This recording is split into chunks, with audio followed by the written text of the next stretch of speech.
सानहा गुल प्लाजा पर कराची की फिजा ताहाल सोगवार। मजीद 3 लाशों की शनाख्त कर ली गई। जाँ बहक अफराद की तादाद 28 हो गई। 81 अफराद ताहाल लापता। इमारत का मलबा हटाने और जाँ बहक अफराद को निकालने का सिलसिला जारी। Police surgeon doctor Samiya Tariq का कहना है 28 में से सिर्फ 7 अफराद की शनाख्त हो सकी। दीगर के सैंपल्स DNA के लिए भेज दिए गए। मुतासरा खानदानों के अफराद के नमूने हासिल। वफाकी वज़ीर तजारत जाम कमाल भी यकजहती के लिए गुल प्लाजा पहुंचे। वज़ीर आज़म शहबाज शरीफ का 4 रोज़ा दौरा है स्विट्जरलैंड। आलमी इक़्तिसादी फोरम के सालाना इजलास में शिरकत करेंगे। दौरे के दौरान वज़ीर आज़म मुख्तलिफ सरबराहान मुमलिकत और हुकूमत और बैन अक़वामी तंजीमों के कायदीन से 2 तरफ़ा मुलाकातें करेंगे। पाथफाइंडर्स ग्रुप के ज़ेर एहतमाम डवॉस में इंस्पायरिंग पाकिस्तान फोरम आज होगा। एग्जीक्यूटिव चेयरमैन एशिया पाक इन्वेस्टमेंट समीर चिश्ती फोरम से अहम खिताब करेंगे। पाकिस्तान की इक़्तिसादी सलाहियत, नौजवान अफरादी कुव्वत और आलमी बरादरी के साथ ताउन के नए मौक़ों पर रोशनी डाली जाएगी। गजा बोर्ड ऑफ पीस को अक़वाम मुत्तहिदा का मुतबादिल बनाने का इरादा नहीं। अमरीकी सदर डोनाल्ड ट्रंप का कहना है नेटो के लिए जितना काम मैंने किया किसी शख्स या सदर ने नहीं किया। अगर मैं साथ न देता तो आज नेटो मौजूद ही ना होता और तारीख में राख का ढेर बन जाता। वेनेजुएला के साबिक सदर निकोलस मादुरो से जेल में मुलाकात करने की कोई दिलचस्पी नहीं। दूसरी जानिब अमरीकी फौज ने वेनेजुएला के तेल से मुंसलिक एक और जहाज को कब्जे में ले लिया। अमरीकी मीडिया के मुताबिक अमरीकी फौजी दस्तों ने मंगल को वेनेजुएला के तेल से मुंसलिक 7वां जहाज कब्जे में लिया। शायकीन क्रिकेट के लिए खुशखबरी, एक ही रोज में 2 पाक भारत टाकरे देख सकेंगे। मेंस T20 वर्ल्ड कप के साथ women's Asia cup rising stars में भी रिवायती हरीफ आमने सामने होंगे।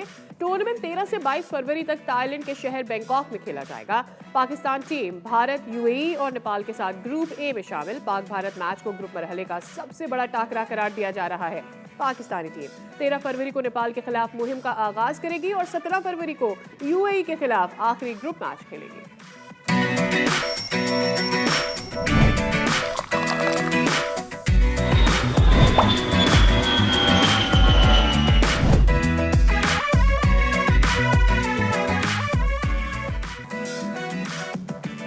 अस्सलामुअलैकुम, सुबह खैर, खुशामदीद। दुनिया बोल है के साथ मैं हूं सैयद फैसल करीम और मैं हूं सादिया सैमसन। हम उम्मीद करते हैं कि आपकी सुबह अच्छी होगी और जितनी अच्छी आपकी सुबह थी आपका पूरा दिन भी अच्छा गुजरेगा।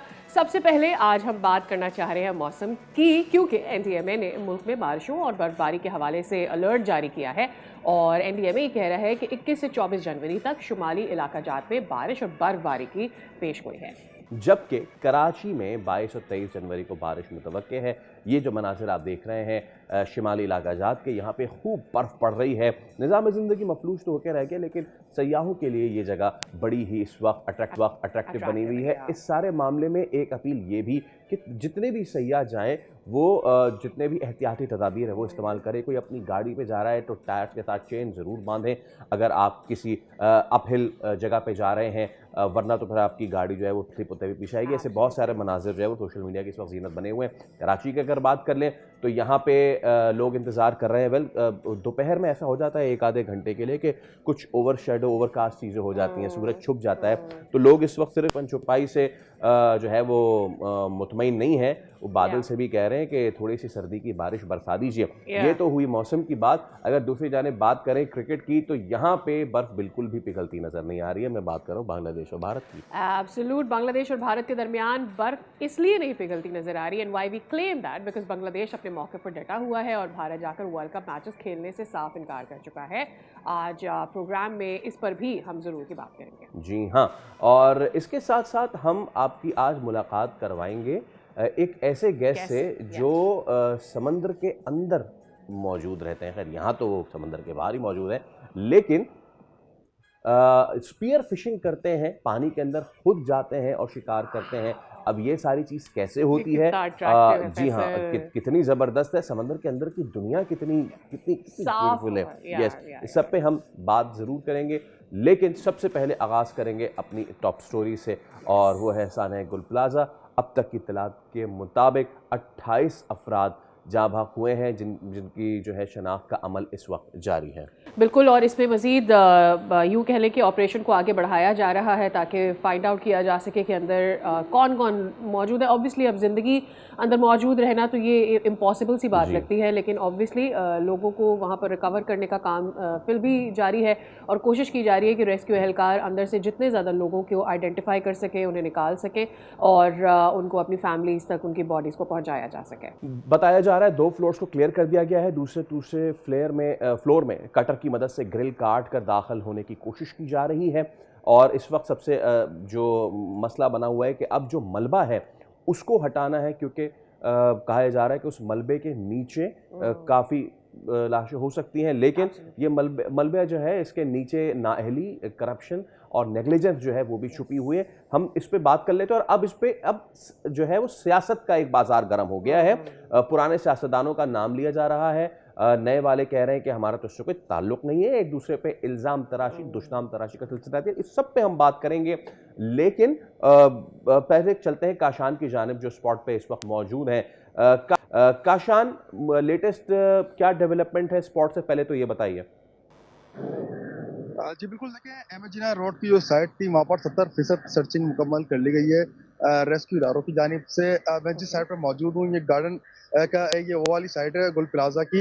यहाँ पर अभी सर्चिंग करना बाकी है, मलबा बड़ी तादाद में यहाँ पर मौजूद है और खदशा ये जाहिर किया जा रहा है, इम्कान ये जाहिर किया जा रहा है कि मलबे के अंदर यहाँ पर लाशें हो सकती हैं, क्योंकि कल मेज़ 9 फ्लोर जो है पूरा सर्च कर लिया गया था। पहला फ्लोर आज जो है अब वो सर्च किया जा रहा है। 5 रोज के दौरान हलाकतों की तादाद जो है 28 हो गई है। 11 अफराद जो है जिनमें खवातीन भी शामिल है, उनकी भी शिनाख्त ली गई है। 3 अफराद की शिनाख्त डीएनए की मदद से की गई है। रेस्क्यू इदारों की जानिब से ये बताया गया है कि आज जो है वो एक्सीवेटर की मदद से रास्ता बना लिया गया है। यहाँ से 15 से ज़ायद फायर टेंडर जो है वो अभी जो यहाँ पर फायर फाइटर्स जो थे वो अंदर दाखिल हो चुके हैं। फाइनल सर्चिंग का अमल जो है मेज़ 9 फ्लोर में और फर्स्ट फ्लोर में सुबह होते ही वो शुरू कर दिया गया है और साथ ही साथ जो लोहे के यहाँ पर जो सरिया लगे हुए थे उनको कटर की मदद से काटा जा रहा है और यहाँ से मलबा उठा के कैंपसी ग्राउंड में जो है उसको मुंतकिल किया जा रहा है। जी ठीक है, अब ज़ाहिर है वहाँ से मलबा ही हटाया जा सकता है और इस सूरत हाल में अगर कोई बॉडी रिकवर कर ली जाती है तो उसे भी लवाहिकीन तक पहुँचाया जाएगा आफ्टर द ड्यू फॉर्मेलिटीज़, जो कि फॉर्मेलिटीज़ कंप्लीट करने के बाद। ये बताइएगा काशान कि यहाँ पर क्या अभी भी फैमिलीज़ मौजूद हैं? बिकॉज़ न्यूज़ यही आ रही है कि बहुत सारे लोग हैं जो अभी भी अपने प्यारों की तलाश करने के लिए यहाँ पर आ रहे हैं। जी बिल्कुल, देखें फैमिलीज जो है वो तो रात गए से यहाँ पर मौजूद है। फैमिलीज को यहाँ से बोला भी जा रहा है कि आप घर चले जाएं, अगर आपके प्यारे मिलेंगे उनका फ़ोन नंबर ले लिया, उनको इतला दे दी जाएगी। लेकिन जिनके प्यारे यहाँ पर मौजूद है वो यहाँ पर अभी भी मौजूद है और हम जब सुबह यहाँ पर आए थे और यहाँ पर जो इंदराज के लिए हेल्प डेस्क हुकूमत सिंध की जानिब से बनाया गया है, वहाँ पर भी कुछ फैमिलीज मौजूद है। 80 से ज़ायद अफराद का इंदराज कल हो चुका था, जबकि अगर ताज़ा तरीन शुमार की अगर हम बात करें तो 85 जो है उनका रिकॉर्ड यहाँ पर मौजूद है और उनके फ़ोन नंबर्स भी लिखवा दिए गए हैं। लेकिन दूसरी जानिब तहकीकाती इदारों की जानिब से यहाँ का दौरा भी किया गया है, जिसमें एसबीसीए की टीम शामिल थी। एसबीसीए की टीम ने इसके साथ वाक़े रिम्पा प्लाजा को भी गैर महफूज करार दे दिया है और रिम्पा प्लाजा के कुछ पिलर्स बताए जा रहे हैं जो कि कमज़ोर हो चुके हैं। तो दीगर तहकीकाती इदारे अब से कुछ देर कबल रिम्पा प्लाजा गए और रिम्पा प्लाजा की एक साइड जो मुकम्मल सील कर दी गई है। वहाँ पर किसी शहरी को भी आने जाने की इजाज़त नहीं दी जा रही। आज जो है वो आज रिम्पा प्लाजा को खोला जाना था, वहाँ पर भी मज़ीद दुकानें मौजूद हैं। कार की पूरी मार्केट है, ऑयल की मार्केट है, मेंटेनेंस मार्केट है, उस मार्केट को भी आज आपने देखा कि वो बंद करा दिया गया बहुत ही और गुलजान एसबीसी की आबादी जानिब इलाका से काशान, जैसे कि आप बता रहे हैं कि अतराफ में इतनी मार्केट है दिल धरने की जगह नहीं होती है। हम आपसे अपडेट्स लेते रहेंगे Kashan. Thank you for being with us. आप स्पॉट से हमारे साथ बराह रास्त मौजूद थे। जैसे कि इब्तदाइये में हम ये बात कर रहे थे कि अभी तक मुकम्मल लाशें रिकवर नहीं हुई हैं यहाँ से और अब इल्ज़ाम तराशी और दुश्मन तराशी का सिलसिला शुरू हो चुका है। कल कादिर पटेल जो हैं पीपल्स पार्टी से, उन्होंने सबसे पहले तो ये कहा कि बानी जो मुत्तहदा हैं लंदन, वो उनके एक गनमैन हैं, उन्होंने ऊपर प्लाजा बनाया जिसकी वजह से सारा काम हुआ। एक चीज़ ये हो गई। दूसरा, उन्होंने डॉक्टर फारूक सत्तार को लफ्ज़, हम उनके कोट कर रहे हैं, लफ्ज़ बाबू भाई कह के पुकारा और कहा कि वो तो ऐसा लगता है जैसे नए नए आए हैं और उनको पता ही नहीं है कि यहाँ पे क्या कुछ हुआ है। तो एमक्यूएम पाकिस्तान के सीनियर रहनुमा डॉक्टर फारूक सत्तार हमारे साथ ही आज मौजूद हैं, हम उनसे गुफ्तगू कर लेते हैं। फारूक साहब अस्सलाम वालेकुम, बहुत शुक्रिया। साने के हवाले से मामला ये है कि 80 की दहाई में इमारत बनी, आप भी इस शहर के मेयर रहे, मुस्तफ़ा कमाल भी इस शहर के मेयर रहे। आप लोग Absolutely. ऐसे वक्त में मेयर रहे हैं जब एमक्यूएम का तूती बोलता रहा, लेकिन कभी भी चीज़ों को करेक्ट करने का ख्याल नहीं आया। आज जब पीपी के दौर में और इनकी मेयरशिप के दौर में ये सानिया हो गया है, तो अब सारी चीज़ें इधर आ रही हैं और वो इंटर्न आप पे डाल रहे हैं।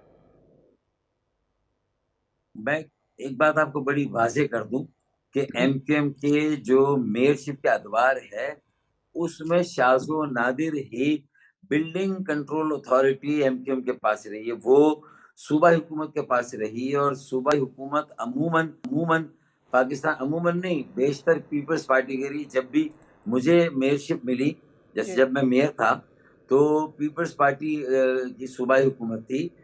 सिराज दुरानी साहब वजीर बल्दियात थे और कायम अली शाह साहब उस वक्त जो थे वो वजीर आला थे, उस वक्त भी जब पहला दौर था। तो मेरा कहने का मकसद ये है कि अब सूरत यह है कि उसके बाद जब मुस्तफा कमाल भाई का दौर आया, तो वो एक दौर था कि जब थोड़ा सा इख्तियार में बिल्डिंग कंट्रोल पर जरूर मिला, लेकिन ये कि उस जमाने में जो उन्होंने जितनी कंस्ट्रक्शन अलाउ की, ये है ना, सिर्फ हवा में बात करने से नहीं होगा, इसमें तो फिर इसकी तस्दीक करनी होगी और जाकर रिकॉर्ड से वेरीफाई करना होगा। अगर कोई असेंबली के फ्लोर पे खड़ा होकर सफेद झूठ बोले और कहें कि एमक्यूएम के बानी का कोई साबिक गार्ड था और उसने मजीद फ्लो, उसने तो बिल्कुल कहानी को वो रुख देने की कोशिश की कि जो एमक्यूएम पे इल्जामात साबित हुए नहीं हुए। एक परसेप्शन बनाया गया एमक्यूएम के खिलाफ, एक एक एक मिडिल क्लास पार्टी के खिलाफ एक प्रोपेगेंडा किया गया था, एक मीडिया ट्रायल भी हुआ था। तो उसके बाद देखे ना, हमारा तो उसमें जो हमारी गलतियां हो सकती है, हम तो नीचे भी गए, डाउनफॉल हुआ, जवाल आया। और जो अदालतों में मुकदमात, तो हजारों मुकदमात हमने तो भुगते हैं ना। मैं तो ये कह रहा हूँ कि 18 सालों से पीपल्स पार्टी बिला शिरकत गैरे सूबाई हुकूमत पर बदतरीन और करप्ट तरीन हुक्मरानी का राज उसने कायम किया हुआ है। अच्छा। और वसाइल हो, इख्तियारात हो, इख्तदार हो, ज़मीनें हो, इदारे, महकमे, वजारतें, सारे जो डिपार्ट, सब पुलिस हो, सब उनके अंडर में। और और 5 सालों से तो बल्दिया भी उनके पास है, 2.5 साल एडमिनिस्ट्रेटर के तौर पे, और अब 3 साल पूरे हो गए मेयर के, 5.5 साल से उनके पास है। तो मेरे ख्याल में उस दौर में झांक कर इसके माजी की चीज़ों को किसी चीज़ से जोड़कर अपनी जिम्मेदारी से उहदा भरा होना, और उस जमाने में अगर कुछ हुआ था तो अब मजीद क्या 10 इमारतें ऐसी चलेंगी, तो आप क्या मतलब है कि आपने इम्यूनिटी ले ली, क्या ये इस्तिस्ना लिया इन्होंने कि अब इनके दौर में जो भी कुछ होगा इनसे सवाल ही ना किया जाए? भाई मैं तो एक सवाल का जवाब पूछता हूँ, किस दौर में क्या हुआ, किसने इजाजत दी, किसके दौर में वायलेशन हुई? यार एक आप जुडिशियल कमीशन बना दें, सुप्रीम कोर्ट का एक जस्टिस ले लें, दो जज साहिबान हाई कोर्ट के ले लें, तो दूध का दूध पानी का पानी हो जाएगा। ये बानी का कोई साबिक कारकुन बॉडीगार्ड था नहीं था, एमक्यूएम के जमाने में इसकी अप्रूवल हुई, कितनी अप्रूवल हुई, वायलेशन कब हुई, ये सारी चीजें रिकॉर्ड में आ जाएगी। आप लाए ना, आप क्यों कमिश्नर से इसकी इंक्वायरी करा रहे? इसका मतलब आप कुछ छुपाना चाहते हैं। फिर मुझे एक बात बिल्कुल सिंपल बताएं कि गवर्नर सिंध तो उस पूरी रात वहां मौजूद थे, जैसे सानिया वो वहां पहुंच गए। फारूक साहब, मुझे पर्सनल है कि हम इससे आगे निकलकर मसाइल के हल की जानिब भी जा सकते हैं, बजाय इसके कि एक से दूसरे के ऊपर इल्ज़ामात लगाए जाए। कल जो डेवलपमेंट हुई है उस पर ज़रा बता दीजिए कि आप क्या सोचते हैं। कौमी असम्बली में कराची के लिए एक बहुत मौसर आवाज़ कल गूंजी और सारा क्रेडिट एमक्यूएम को जाता है, बाइख्तियार बल्दियाती निज़ाम, इसके हवाले से कुछ बताइएगा, क्योंकि ख्वाजा आसिफ ने कल कौमी असम्बली में 18वीं तरमीम के हवाले से कमेंट्स पास किए और कल से लेकर अब तक इसके हवाले से बात हो रही है। ये हमारी बहुत बड़ी सियासी कामयाबी है, और कराची के अवाम की कुर्बानियां हैं, उनका सब्र है, उनका ज़ब्त है, उनकी बर्दाश्त है, वो हर जुल्म सह रहे हैं। उसके बावजूद उन्होंने ये तय किया है कि तशद्दुद का रास्ता इख्तियार नहीं करा। उन्होंने तय किया है कि हम पुरअमन सियासी एहतजाज की तरफ जाएंगे। उन्होंने ये तय किया है कि उनकी मजलूमियत एक दिन इंशाअल्लाह ताला पूरी दुनिया के ज़मीर को झंझोड़ेगी, और अब उसने कौमी ज़मीर को झंझोड़ना शुरू किया है। हम अकेले थे जब हमने ये आइनी तरमीमी बिल जो बल्दियाती इदारों को मौसर बावसीला बाइख्तियार खुद मुख्तार बनाने का है, जब हमने पेश किया था आज से 30-35 साल पहले, हम अकेले थे। आज पीपल्स पार्टी सिंध अकेली है, पीपल्स पार्टी पंजाब भी पंजाब असेंबली में जो इत्तफाक राय से करारदाद पास हुई थी हमारे इस 140A के तरमीमी बिल की हमारी हिमायत में, वहाँ करारदाद पास हुई पंजाब में। PMLN हमारे साथ MOU, एक मफाहिमती याददाश्त में MOU उसने साइन किया हुआ है कि वो इसे हर हाल में असेंबली में लाएंगे, पास कराएंगे। प्राइम मिनिस्टर ने जो 27वीं तरमीम थी उसमें तो हमें खुशखबरी दे दी थी कि ये हो रहा है और आपका बिल आ रहा है, लेकिन बाद में पीपल्स पार्टी के दबाव में उन्हें वापस लेना पड़ा। तो हम अब कह रहे हैं कि 28वीं तरमीम में लाएं, जब भी ये आए अल्लाह का नाम लेके वोटिंग कराए, दूध का इसमें लोग समझ जाएंगे, दूध का दूध पानी का पानी होगा कि शमूलियती जमहूरियत जो पूरी दुनिया में है, जहाँ डेमोक्रेसी है या नहीं है, शमूलियती जमहूरियत है। निचली अवाम की दहलीज पर फैसला करने का इख्तियार है, वसाइल अवाम की दहलीज पर जाकर दिए गए, बुनियादी सहूलतें उसका इख्तियार, उस पर फैसला करने का इख्तियार, उसके वसाइल लोगों को दस्तयाब है। चाइना एक पार्टी का रूल है, कम्युनिस्ट पार्टी, डेमोक्रेसी नहीं है चाइना, लेकिन 15 पार्टियां मेयर के इलेक्शन के लिए कंटेस्ट करती हैं। शंघाई में 4 कैंटून है, 4 बाइख्तियार खुद मुख्तार बावसीला मौसर मेयर और काउंसिल से, वहां पर शंघाई की जो चाइना की जो इकोनॉमी, चीन की जो उसका जादू सर चढ़ के बोल रहा है, हजारों अरब डॉलर की ज़रिए तरसील है, हजारों अरब डॉलर की एक्सपोर्ट है और हजारों अरब डॉलर का ज़रिए मुबादला है। वो शंघाई और उनके जितने भी सैकड़ों शहर है वो तरक्की के इंजन बने। वक्त आ गया है मजबूत मरकज से पाकिस्तान मजबूत नहीं हुआ 50 साल, फिर सूबाई मुख्तारी 18वीं तरमीम आई, 15 साल उसको गुजर गए। जो इख्तियारात मुशर्रफ साहब के जमाने में बल्दियाती इदारों को दिए गए थे वो भी वापस ले लिए गए। अच्छा। अब वक्त आ गया कि 140 की तरमीम हो, ये नागुज़ीर है। फारूक, और पाकिस्तान एक चीज में बिल्कुल, ये तमाम तर चीज़ें नागुज़ीर हैं, बहुत अच्छी बात है, लेकिन अवाम ने आपको, पीपल्स पार्टी को, नून लीग को, सबको भर भर झोरी वोट मुंतखब करके पहुंचा दिया है पार्लियामान में, ठीक है, लेकिन अवाम ये देखते हैं कि आज तरमीम है, कल तरमीम है, परसों तरमीम है, बस तरमीम तरमीम खेल रहे हैं, इसके आगे कुछ हो नहीं रहा है। तो माय क्वेश्चन इज़ कि हम प्रैक्टिकलिटी कब देखेंगे? आपने 27, आपने खुद भी कहा कि ये हमें खुशखबरी सुना दी गई थी कि ये मामला जो है शुबाए खुद मुख्तारी वाला वो हो जाएगा 27 अमेंडमेंट में, पीपी के एनफोर्स करने पे ये चीज़ नहीं हुई। तो आपको क्या लगता है कि जो 28वीं तरमीम का आप कह रहे हैं, आप कितने मुतमईन हैं कि इस बार इसमें हो जाएगा? पूरी दुनिया में देखें पाकिस्तान 5वां बड़ा मुल्क है आबादी के लिहाज से। अब जो हमसे 4 बड़े मुल्क है उसमें एक इंडिया है, एक अमेरिका है, एक चाइना है, सॉरी इंडिया, चाइना, फिर अमेरिका और फिर इंडोनेशिया। इन चारों ममालिक में 1950 में कितने सूबे थे और आज कितने सूबे हैं? अमेरिका में तो पहले ही बहुत ज्यादा थे, कुछ नए सूबे भी इन 50 सालों में बने हैं। और इब्तदा में ये 13 सूबे होते थे, जिससे ये कॉन्फेडरेशन शुरू हुई थी यूनाइटेड स्टेट्स ऑफ अमेरिका की। ये आज 50 है। इसका मतलब आबादी बढ़ती है ममालिक मुल्कों की और सूबों की, तो नए सूबे नागुज़ीर हो जाते हैं। इंडिया में 17 सूबे थे, आज 34 सूबे हैं। इंडोनेशिया में 1950 में कितने थे? 1998 के रिफॉर्म्स के बाद, सुहार्तो के जाने के बाद कितने सूबे बने? ये स्टडी करने की जरूरत है। दुनिया आज इंडोनेशिया कहाँ चला गया, बाली की टूरिज्म कहाँ से कहाँ चली गई है, ये सिर्फ और सिर्फ उनके बाइख्तियार खुद मुख्तार मकामी हुकूमत का निज़ाम है, जिसने उनकी इकोनॉमी को चार चांद लगाया। अमेरिका हो, यूके हो, चाइना हो, 1 पार्टी रूल वाला, या UAE हो, बादशाहत है, लेकिन साथ उनकी जो रियासत शहर हैं, उन शहरों की आप ऑटोनॉमी को देख लीजिए, उसकी तरक्की को देख लीजिए, वहाँ के फैसले देख लें। वो दुबई के फैसले दुबई वाले करते हैं, अबू धाबी वाले, फुजैरिया, उम्मुल खैवान के और शारजा के वो वहाँ वाले करते हैं।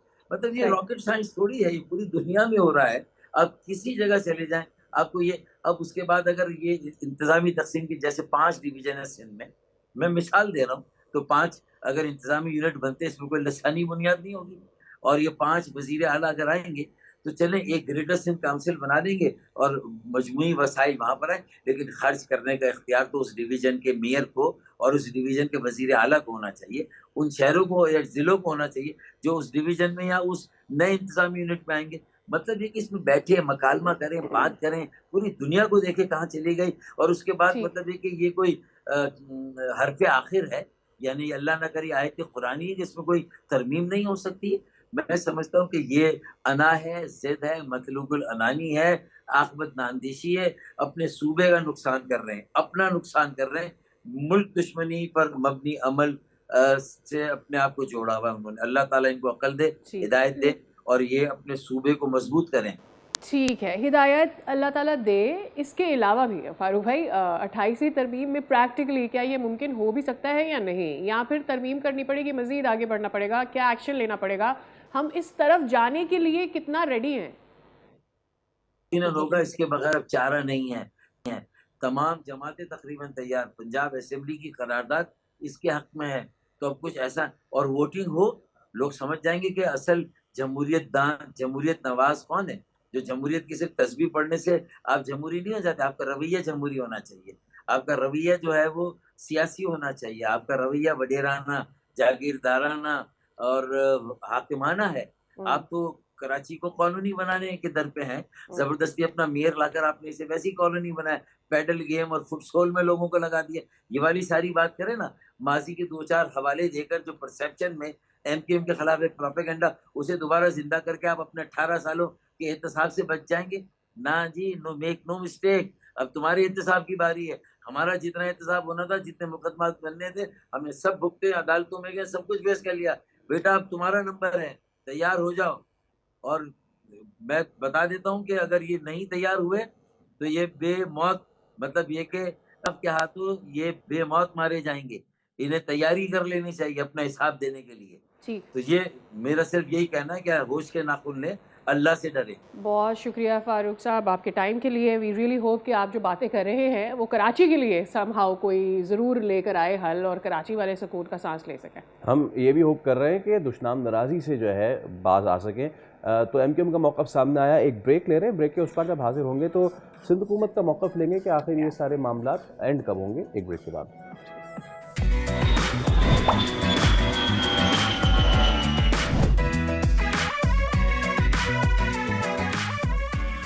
Welcome back. हादसा हो जाता है, हादसे के बाद इस बात की कोशिश की जा रही है कि तयन किया जा सके जिम्मेदारी किसकी है, क्यों वहाँ पे ताख़ीर हुई, अंदर खाने क्या मामलात रहे। और 2 दिन तक तो सब इस पे नादिम और शर्मसार नज़र आए, लेकिन कल का दिन बहुत ही ख़ास सा दिया, इसलिए क्योंकि असेंबली के फ्लोर से ऐसी आवाज़ें आईं कि 40 लोग मरते हैं, न्यूजीलैंड में भी मर जाते हैं, आग लगती है, तो ऐसा तो होता है। फिर उसके बाद इस तरह की चीज़ें आती हैं, 1980 में बनाया, किसी के गनमैन ने बनवाया, क्या किया, कैसे किया। आपकी 35 साल की हुकूमत थी, आपकी 17 साल की हुकूमत है, आप मुसलसल 18वें साल में है, नहीं जी जमात और एमक्यू में है। तो इस वक्त ये क्यों ना ऐसा किया जाए कि ये सारे बयानात इकट्ठे करके वहाँ जो 15 साल की मरियम है जिसकी शनाख्त हुई है, जिसकी सोख्ता लाश मिली है, 27 साल का आबिद है और इसी तरह के दीगर लोग हैं और जो मिल भी नहीं रहे हैं, उनके लवाहिकीन को क्यों ना ये जाएं और बयानात सुनाएं और कहें कि अगर इन सारे बयानात से आपके बंदे वापस आ जाते हैं तो ऐसे मजीद बयानात दीजिए प्लीज। हो जाता है तो फिर ऐसे मजीद बयानात दिए जाने चाहिए। कल जो असम्बली से बातें हुई उसने बहुत सारे दिलों को हिला दिया कि क्या हम इतने बेहिस और बेदर्द भी हो सकते हैं, क्या हम इस हद तक जा सकते हैं कि हम ये भूल जाएं कि हमने 40 जानें गंवाई हैं और ये 40 जानें कोई पहली बार हम नहीं गंवा रहे हैं। ऐसे वाक़यात होते हैं और हम उनसे नहीं सीखते क्योंकि हम सियासी बयानबाजी की तरफ चले जाते हैं। हमारे साथ मौजूद है नादिर कबूल साहब, तर्जुमान सिंध हुकूमत, उनसे ही बात करते हैं कि इस तरह के बयान आखिर क्यों आए। नादिर कबूल साहब, very good morning to you. अगर हम गुल प्लाजा की बात करते हैं तो खिलाफ नक्शा तामीरात थी, सिंध हुकूमत और मुतालिका इदारे हादसे से पहले कहाँ थे, ये बातें पहले क्यों नहीं की गई या पहले इस पर क्यों नहीं काम हो गया। जब पार्किंग एरिया में दुकानें, इजाफी मंजिलें बन रही थी उस वक्त हुकूमत की निगरानी हमें क्यों नहीं नजर आई, और जब ये वाकया हो गया फिर ऐसी बेहिसी के इस तरह के बयानात दिए जाएं। देखिए जी, बिल्कुल एक फ्लोर तो इस पे मजीद ऐड की गई थी और उसके अलावा ये इसकी अप्रूवल बाकायदा 2003 में ऑथराइज की गई थी। उस वक्त पीपल्स पार्टी की सिंध हुकूमत नहीं थी, मगर जहाँ तक जो मेन हमें पता चला है अभी तक वो ये है कि इसके अंदर तकरीबन 150 के करीब एक्स्ट्रा दुकानें इलीगली बनाई गई थी।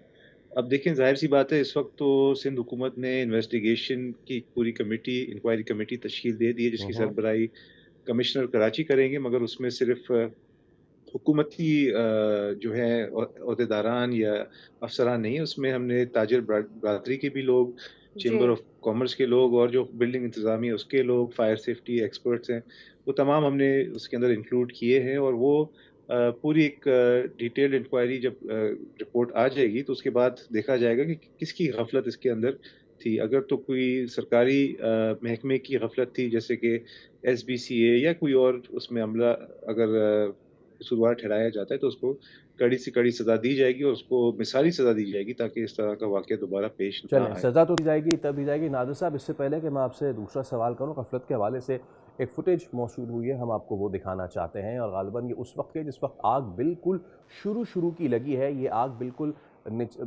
थोड़ी सी छोटी सी लग रही है। इस वक्त आप देख सकते हैं कि यहाँ पे किसी तरीके से पाइप्स को जोड़ने की कोशिश की जा रही है और जोड़ने के बाद कोशिश की जा रही है कि किसी तरीके से अब देखिएगा इसी फुटेज में आगे बढ़ के लोग पहुँचेंगे और वहाँ आपको नज़र आएगा कि ये आग जो है इतनी ज़्यादा शुरुआत में नहीं फैली थी, पहली चीज़ तो ये। दूसरी चीज़ ये है कि इस वीडियो में क्योंकि उस वक्त लोग वहाँ पे गम और गुस्से का शिकार हैं और कंफ्यूज में, तो थोड़ी सी लैंग्वेज ऐसी कि हम उसको शायद एयर ना कर पाएँ, लेकिन हम आपको नरेट कर देते हैं, बता देते हैं। ये देखें आप, ये आग अभी बहुत ज़्यादा इतने उसकी नहीं है और जो शख्स इस वक्त जो है बैकग्राउंड पस मंज़र में जो आवाज़ आ रही है, वो ये कह वो बारहा दूसरों को कह रहे हैं, हम बार-बार ये कह रहे हैं कि लोग जो हैं वो chaos में आके और यहाँ पे ज़्यादा जब हुई chaos तो उस पे ज़्यादा बात हुई। लोग यहाँ एक-दूसरे को समझा रहे हैं कि कोई ज़्यादा चिल्लाए ना, क्योंकि चिल्लाने से आपका साँस फूलेगा। धुआँ है, इकट्ठे लोग बहुत ज़्यादा जमा ना हों। अगर इकट्ठे लोग जमा होंगे तो धुएँ से आप अचानक से बेहोश हो सकते हैं, आपको अंदाज़ा भी नहीं होगा। लोगों को यहाँ से भागने का कहा भी जा रहा है और ये देखें आप, और यहाँ ये आखिरी है, अगर मैं इसकी अगर वीडियो प्ले कर सकूं तो इसमें ये शख्स जब दरवाजे पे आता है और कहता है कि अरे ये तो दरवाज़ा बंद है, तो यहाँ जो है ना बस हमारी भी हिम्मत टूट जाती है जब ये शख्स कहता है कि दरवाज़ा तो बंद है, यहाँ हिम्मत टूट जाती है। एब्सोल्युटली। और ये एक बहुत ही छोटा सा पैसेज है जो हम हर बार गुल प्लाजा की बात करते हुए कर रहे हैं कि इतने छोटे पैसेज है ये कि यहाँ पर कोई भी इस तरह का काम करना भी मुश्किल है। जिस जगह आग लगी हुई है उसके बराबर में हम देख सकते हैं कि वहाँ कंबल की दुकान है, तो सबसे पहले वहाँ से फायर भड़की होगी, हो सकता है।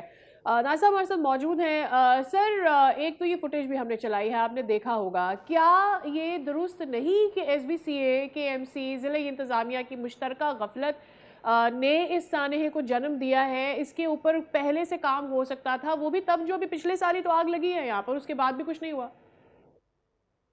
देखिए, सबसे बड़ा कसूरवार ये नहीं कि इस वजह से नहीं कि मैं हुकूमत का तर्जुमान हूँ, मगर अगर खुद आप सोचें, अपना भी अगर ज़हन लड़ाएँ, सबसे बड़ी गफलत तो इसमें खुद बिल्डिंग इंतज़ामिया की है।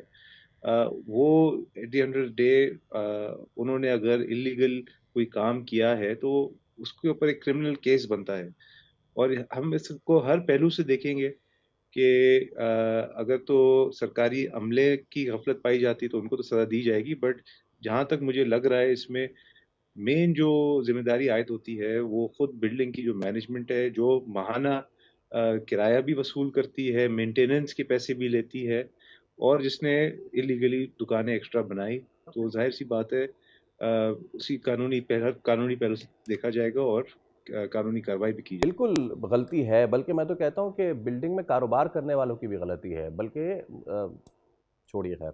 मुझे ये बताएं कि आप जब हम जिम्मेदारियों का तयन कर रहे हैं, तो केएमसी हो गया, एसबीसीए हो गया, पुराना केबीसीए और अब एसबीसीए, यहाँ भी तो कई बार सियासी भर्तियों का इल्ज़ाम लगा है ना, सामने आया है। काका नाम का भी एक शख्स था, पता नहीं वो आजकल का है। तो क्या सिंध हुकूमत तस्लीम करती है कि बल्दियाती निज़ाम कमज़ोर है, सियासी मदाखलत का शिकार है और सियासी मदाखलत पे भर्तियाँ होती हैं, जिसकी वजह से सारे मामलात होते हैं? नहीं देखिए, अभी तो हमारे दौर हुकूमत में तो कोई भी सियासी भर्तियाँ नहीं हुई है, हर चीज़ अच्छा। मेरिट पे होती है। अगर कोई जॉब्स दी भी गई हैं प्रॉपर उसकी अखबार में एडवर्टाइज़मेंट हुई है, टेस्ट्स हुए हैं उसके और तमाम जो है प्रोसीजर्स फ़ॉलो करके और मेरिट के हर तकाज़े को पूरा करके ही जॉब्स दी गई हैं। फिर या तो बहुत ही नाअहल लोग होंगे जिनको पिछले साल आग लगने के बावजूद नहीं पता चला कि इसमें क्या ऐसी गलतियां हैं बिल्डिंग में जिसको काबू करना चाहिए। नादिर साहब, हुकूमत बार बार या तो पिछली हुकूमतों पर इल्ज़ाम लगा रही है, अभी आपने खुद बिल्डिंग जिनकी है उनके ऊपर इल्ज़ाम धर दिया, तो गुज़िश्ता कई बरसों से इक़्तिदार में रहने के बावजूद इस्लाहात क्यों नहीं आ सकी? देखिए, इस्लाहत बहुत सारी की भी गई हैं बिल्डिंग रेगुलेशंस में, फायर सेफ्टी रेगुलेशंस में 2017 में ही आई बिलीव फायर रेगुलेशंस जो है उसके कवानीन को फर्दर इम्प्रूव किया गया है। कानून मौजूद है। ये जो इस तरह के वाक़यात अनफॉर्चुनेटली हो रहे हैं, ये कानून ना होने की वजह से नहीं हो रहे, कानून को फॉलो करने की वजह से ना हो रहे हैं। तो इम्प्लीमेंटेशन पे अभी हमारी फोकस होगी इंशाल्लाह, और नो टॉलरेंस पॉलिसी हम फॉलो करेंगे। बेशक अगर ट्रेड यूनियंस एहतजाज करें या रोडों पे निकल आएँ या शोर शराबा करें, हम अब कोशिश यही करेंगे जी, कि हुकूमत का जो रेट है उसको पूरी तरह से कायम करें और इम्प्लीमेंट बहुत करें। शुक्रिया नादिर साहब। आई रियली होप कि ये सवाल आप कैसे उन लोगों से कर लेते हैं जो खुद सफ़र कर रहे होते हैं, आप उनसे कैसे ये सवाल करते हैं कि जिम्मेदारी आपकी थी, और इसीलिए इदारे बनाए जाते हैं क्योंकि उन्होंने लॉज को फॉलो करवाना होता है, चीज़ें ठीक करनी होती है। बहुत शुक्रिया आपके वक्त के लिए। चलिए इसी के साथ एक ब्रेक लेना, दोबारा हाजिर होंगे इससे विदा।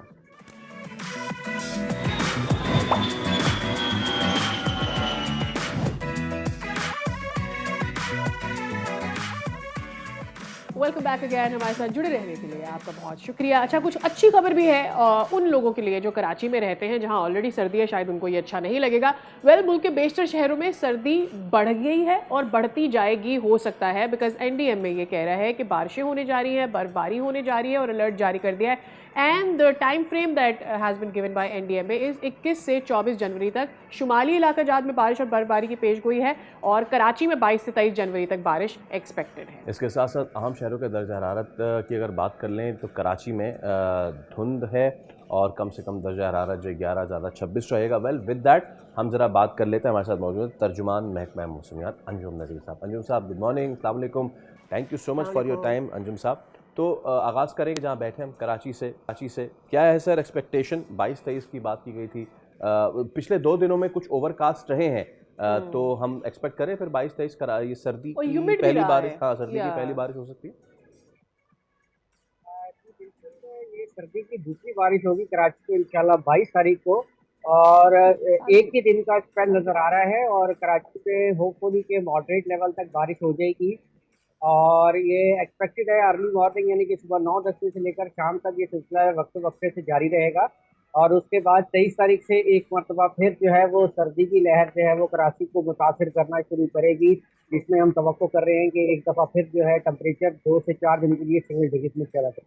ऑलराइट अंजुम साहब, इससे पहले कि हम दीगर एरियाज़ की या अपर एरियाज़ की बात करें जहाँ मज़ीद बर्फबारी एक्सपेक्ट की जा रही है, tell me about Karachi. Karachi में एक वेव ऑफ सर्दी आई, सर्दी चली गई, उसके बाद बहुत ज़्यादा ह्यूमिड वेदर, जिस पर आप भी हमें बता रहे थे कि ये फॉग है, बिकॉज ह्यूमिड बहुत ज़्यादा है, बट फॉग उतना नहीं रहा, लेकिन ये ह्यूमिड वेदर कंसिस्टेंटली है। ये कराची में नहीं होता। We don't see this in January. Karachi की सर्दी तो चूंकि कोयटा से आती है, बहुत ही ड्राई और इची होती है। जी एक्चुअली देखें, जब वेस्टर्नी सिस्टम की अप्रोच होती है टूवर्ड्स आवर कंट्री, तो अरेबियन सी में एक हाई प्रेशर एरिया डेवलप होता है, और हमारे जो ईरान और उससे मुल्हिका इलाके होते हैं यहाँ पे लो प्रेशर होता है, जिसकी वजह से जो आपकी जो सी ब्रीज है वो कंटिन्यू जो है ऑलमोस्ट तकरीबन सुबह 10-11 बजे सेट होकर पूरा दिन और आधी रात तक चलती है, जिसकी वजह से जो है वो मॉइस्चर की अवेलेबिलिटी बहुत ज़्यादा हो जाती है। याद रखिएगा कि जब भी कोई सिस्टम अप्रोच करता है तो हमारे जो सी बेल्ट है इस पे जो है वो सी ब्रीज जो है वो उसका इनफ्लो हो जाता है, और जैसे ही सिस्टम क्रॉस कर जाता है दोबारा हमारे पास जो है वो नदरली विंड, जिसको हम ड्राई विंड कहते हैं या कोयटा की विंड कहते हैं, वो दोबारा कराची को पेनिट्रेट करना शुरू कर देते हैं। अच्छा, सर ये बताइएगा कि ये आखिरी झोंका होगा सर्दी का सिंध और कराची की अगर बात करें, या फिर आगे मजीद भी इस तरह के पैटर्न्स आएंगे? देखिए, होपफुली लग तो यही रहा है कि it will be the last. अब आगे भी जो है फेब में भी हमें वेस्टर्ली सिस्टम मिलेंगे, और एक और इसके बाद माइल्ड का सिलसिला जो है वो 25 तारीख के बाद दोबारा जो है वो बलूचिस्तान को तो मुतासर करना शुरू करेगा। अभी कराची के बारे में कहना कबल वक्त है कि वो सिंध या कराची को मुतासर करेगा या नहीं। तो फेब में भी जो है सिलसिले तो होंगे, लेकिन हम ये कह सकते हैं कि बाय द फर्स्ट वीक या end of first week of Feb southern half of जो पाकिस्तान है इंक्लूडिंग सिंध एंड कराची, यहाँ पर जो है मौसम बहार सेट हो गया। All right. और ये मौसम बहार किस टेम्परेचर तक जा सकता है? क्योंकि पिछले साल भी हमने देखा कि मौसम बहार कराची के लिए कोई ठंडा नहीं था या नॉर्मल वेदर नहीं था, वो गर्म था, धूप भी बहुत था भी कहाँ। हाँ एक्चुअली वही ना, वो गर्मी थी बेसिकली। तो इस दफ़ा भी क्या हम गर्मियों में मौसम बहार एंजॉय कर रहे होंगे? एक्चुअली लास्ट ईयर जो है वो बहुत ज़्यादा ड्राई स्पेल रहा, यानी कि 3 से 4 मंथ तक कोई अपर एरियाज जो हमारे रेन शेडेड एरियाज हैं वहाँ पर बारिश नहीं हुई थी, जिसकी वजह से जो है वो इम्पैक्ट ऑफ जो हीट है वो हमने कराची में भी और सिंध में भी देखा कि शायद थोड़ा सा हमें गर्म फील हुआ। ताहम ऑल दो के एज पर फोरकास्ट जो है वो टेम्परेचर्स तो जो है वो नॉर्मल या एवरेज से ज़्यादा रहेंगे, लेकिन चूँकि अपर एरियाज में बारिश का सिलसिला जारी रहेगा तो आप ये कह सकते हैं कि इट वाज माइल्ड विंटर, जिसको हम बाकायदा तौर पे स्प्रिंग्स कहते हैं, माइल्ड विंटर कह लें आप, यानी कि आपके जो मिनिमम टेम्परेचर है वो 14-15 के आसपास कह सकते हैं फर्स्ट 15 डेज, और मैक्सिमम टेम्परेचर भी आपके 30-32 के आसपास रहेंगे। तो ऐसा इतनी गर्मी फील नहीं होगी, तो हम इसको हम सर्दी नहीं कहें। अच्छा, शिमाली इलाका जात की थोड़ी बात करते जाइए, क्या मामलात हैं इस वक्त वहाँ पे? बर्फ़बारी का सिलसिला है, कब तक जारी रहेगा, कितनी एक्सपेक्टेड है? देखें जी, बर्फबारी तो इंतहाई शुमाल में, यानी कि KPK के इंतहाई शुमाली इलाका जात में, और उसके चले ठीक है। अंजुम नज़ीर साहब, आप हमें इस हवाले से अपडेट कर रहे हैं। मौसम जो है वो शिमाली इलाका जात में खुशगवार है, बर्फ़ है। बस ये कि तमाम तर जो जो मेरे पसंद की बात है, सयाह जो इस वक्त रुख कर रहे हैं वो ज़रा एहतियात बरतिए। कई ऐसी फुटेजेस आ रही हैं जिसमें लोग अपनी गाड़ियों में स्वात से लेके कश्मीर तक पहुंचने की कोशिश कर रहे हैं। वो जो मैदानी इलाके होते हैं वहां तो पहुंच जाते हैं, लेकिन उसके बाद जहां भी थोड़ी सी चढ़ाई होती है वहां पे हीरो बन के अपनी गाड़ी को मसल कार समझ के वो ऊपर चढ़ा देते हैं। ना करें ऐसा। ये कोई एडवेंचर नहीं है। अगर आपके साथ फैमिली है तो प्लीज़ इसका ख्याल रखें। बहुत सारे ट्यूटोरियल्स और बहुत सारी इस तरह की इन्फॉर्मेटिव वीडियोस मौजूद होती हैं यूट्यूब और दीगर सोशल मीडिया प्लेटफॉर्म पर। क्या यूट्यूब हम बताएंगे आगे जिनसे आप मदद हासिल कर सकते हैं, और मदद हासिल करके आप सेफ जर्नी हासिल कर सकते हैं, बिकॉज आपके साथ फैमिली, आप फंसना नहीं चाहते, दूसरों के लिए मुश्किल पैदा नहीं करना चाहते। With that we are taking a little bit break. See you. हम करेंगे सेगमेंट।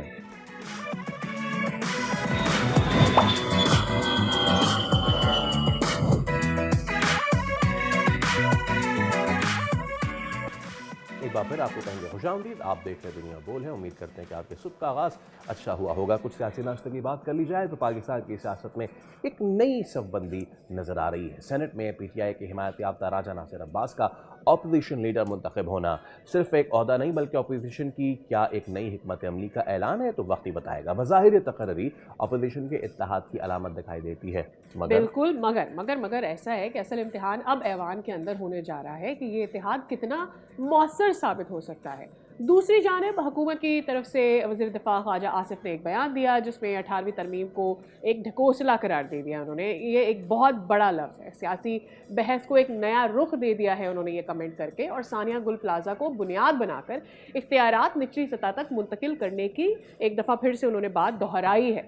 हुकूमत और अपोजिशन के दरमियान मुज़ाकरात, लोकल गवर्नमेंट, 18वीं तरमीम और इख्तियारात की जंग, ऐसा लग रहा है कि सियासत एक बार फिर से अवामी मसाइल से ज़्यादा सियासी बयानबाजियों के गिर्द ही घूमती रहेगी और असल मसाइल की तरफ हम शायद नहीं जा पाएंगे। इस पे बात कर लेते हैं। CNN का पर्सन अफसा कोमल आज हमारे साथ मौजूद है। अस्सलाम वालेकुम अफसा, बहुत शुक्रिया आपके वक्त के लिए। अच्छा अफसा, 18वीं तरमीम को ढकोसला करार दिया ख्वाजा आसिफ ने। अगर तो वाकई ये एक ढकोसला थी तो उसे मुतनाज़ा बनाने वाली आवाज़ें अब क्यों बुलंद हो रही हैं, ये पहले क्यों खामोश रहीं? बहुत शुक्रिया आपका।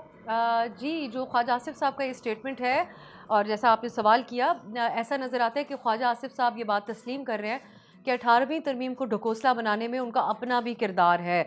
सो ये मुझे तो एक तरह से एतराफ़ जुर्म नज़र आता है क्योंकि वो जो लोकल बॉडीज़ को एम्पावर करने की, लोकल गवर्नमेंट्स को एम्पावर करने की बात कर रहे हैं, फ़िलहाल इस वक्त तो वो ख़ुद भी, उनकी जमात जो है वो उसके रास्ते में रुकावट है कि इख्तियारात को निचली सतह पर मुंतकिल किया जाए। पंजाब में हमने देखा रिपीटेडली जो बल्दियाती इलेक्शंस हैं उनको उसमें इल्तवा लाया गया और फिर कानून साजी के ज़रिए भी उसका सिलसिला, उसके रास्ते में रुकावट डाली गई, अभी तक नहीं हो सके। विफाक में भी हमने देखा कि यहाँ पर ऑर्डिनेंस लाया गया रातों रात और उसके ज़रिए लोकल बॉडीज़ इलेक्शन को डिले किया गया। इसके पीछे वजह तो ये नज़र आती है कि हुकूमत को, नून लीग को ऐसा नहीं लगता कि उनको यहाँ पर कोई जीत हासिल हो सकेगी जिस किस्म के हालात हैं इस वक्त ऑन ग्राउंड पॉलिटिकली उनके लिए। लेकिन जो ख्वाजा साहब ने गुल प्लाजा के जो सानहा है उसके बाद जो बयान दिया और उसमें बल्दियाती इदारों का, उनके एम्पावर होने के ऊपर जोर दिया, उसमें मुस्लिम लीग नून के कॉलो फेल में हमें मुकम्मल तौर पे तजाद नज़र आता है। ख़ास तौर पर पंजाब हुकूमत की इस हवाले से जो अप्रोच है, अगर उसको देख कर बात की जाए। सानिया गुल प्लाजा जैसे वाक़यात के बाद जब लोकल गवर्नमेंट को मुकम्मल इख्तियारात देने का सियासी बयानिया दोबारा दोहराया जाता है, तो आपके जहन में क्या आता है? Why are we doing it? Is it just political statement, हम मसले का हल नहीं चाहते, या वाकई हमारी नीयत है ऐसी कि हम चाहते हैं कि सिस्टम को नीचे तक लाया जाए जहाँ से मसाइल का हल निकले? देखिए, लोकल बॉडीज़ के हवाले से जो एक बड़ी कंफ्यूज किस्म की बहस हमेशा से रही है, ये मामला बहुत सियासत की नज़र हुआ है। माजी में हमने देखा कराची की हद तक अगर हम बात करें, इसमें MQM का एक पॉइंट ऑफ व्यू रहता है, वो इस हवाले से ज़ोर देते रहते हैं, लेकिन ख़ुद भी जब जब वो उनके पास उनका मेयर होता है तो फिर इख्तियारात के हवाले से वो बेबसी अपनी ज़ाहिर करते रहते हैं। यही रवैया हमें दूसरी तरफ भी नज़र आता है। मुझे ऐसा लगता है कि ये गुल प्लाज़ा का जो वाक़या है, इसके ऊपर ज़रूर बात होनी चाहिए इसके बाद कि किस किस्म के इंतज़ामात होना चाहिए थे। अगर वहाँ पर लोकल गवर्नमेंट एम्पावर्ड होती तो किस किस्म का हमें एक रिस्पॉन्स नज़र आता। यकीनी तौर पर ये तो एक बहस है और हमेशा से रहेगी, लेकिन इसके ऊपर हमें दोनों तरफ से बड़ी गैर संजीदगी नज़र आती है, बिलखुसूस पीपल्स पार्टी की तरफ से। अच्छा अब्सा, अब PTI के जो हिमायत याफ्ता है राजा नासिर अब्बास, उनकी कुछ बात कर लें अपोजिशन लीडर के तौर पर तकर्री, ये क्या, इसको आप कैसे देखती हैं? बिल्कुल, ये तो हमें एक चीज़ अब नज़र आती है। यहाँ पे अल्लामा राजा नासिर अब्बास साहब को अपोजिशन लीडर नामज़द किया गया था, बड़ा इल्तवा रहा। ये भी किसी भी जमहूरी निज़ाम के लिए एक बड़ा सोचने का सवाल है कि सेनेट और कौमी असम्बली अपोजिशन लीडर से कई माह तक महरूम रहे। उसके बाद अब बिल आखिर बना तो दिया गया उनको, लेकिन यकीनी तौर पर PTI के सेनेटर से मुख्तलिफ साबित होंगे। अल्लामा साहब की एक मुख्तलिफ अंदाज़ है बात करने का, अपना मौक़िफ़ सामने रखने का, लेकिन ये भी कहना गलत होगा कि वो उतना टफ़ टाइम नहीं देंगे हुकूमत को, क्योंकि हमने देखा कि अडियाला के बाहर जो इमरान खान साहब की बहनें एहतजाज करती थी, उसमें अल्लामा साहब बिल्कुल उनके साथ हमें नज़र आए मुख्तलिफ मौक़ों पर। लेकिन ये ज़रूर है कि अब वो किस तरीके से PTI की तर्जुमानी करेंगे, ये एक PTI में हमेशा से एक सवाल रहा है। जब अचकज़ई साहब को कौमी असम्बली में नॉमिनेट किया गया, इनका नाम यहाँ से सामने आया था कि PTI के किसी जो सेनेटर या MNA हैं उनको क्यों नॉमिनेट नहीं किया गया। ये एक बड़ा चैलेंज होगा। राइट।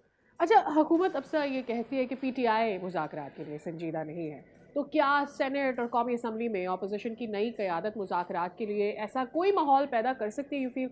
और चाहे बानी PTI और CM KP की समत कोई और हो, उसके बावजूद भी कोई ऐसा राह निकल सकता है जहां मुज़ाकरात की बात हो सके?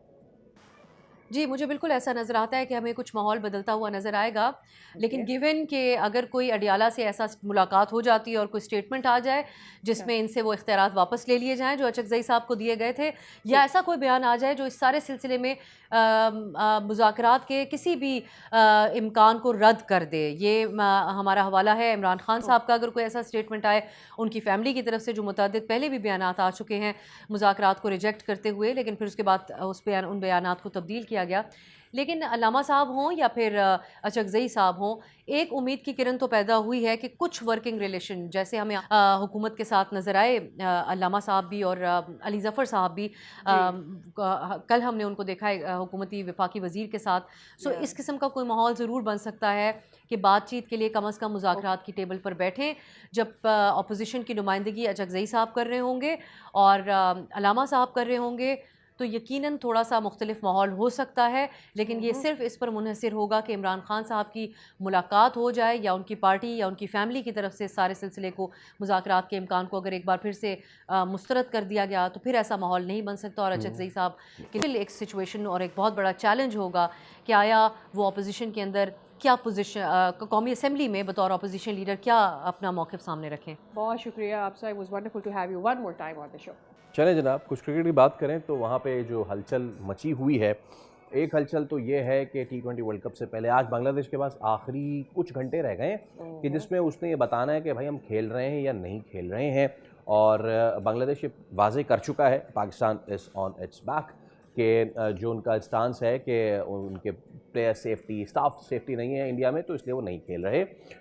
और दूसरा ये भी कि इंडिया जो है वो भी डटा हुआ। ICC ने एक नया प्लान दे दिया है कि जी अगर आप नहीं आते तो फिर हम आपकी जगह, जो इस वक्त रैंकिंग में, इंटरनेशनल क्रिकेट काउंसिल की रैंकिंग में जो टीम अगली क्वालिफाई कर रही होगी, हम उसको बुला लेंगे मोस्ट प्रोबेबली स्कॉटलैंड होगा तो एक तो ये चीज़ है सादिया। एब्सोल्युटली। दूसरी चीज़ ये है कि एक दफ़ा फिर से जो फास्ट बॉल है हारिस रऊफ, उनकी T20 वर्ल्ड कप में शमूलियत के हवाले से क्वेश्चन है, क्योंकि एक्सपेक्ट ये किया जा रहा है कि he might not be part of the team.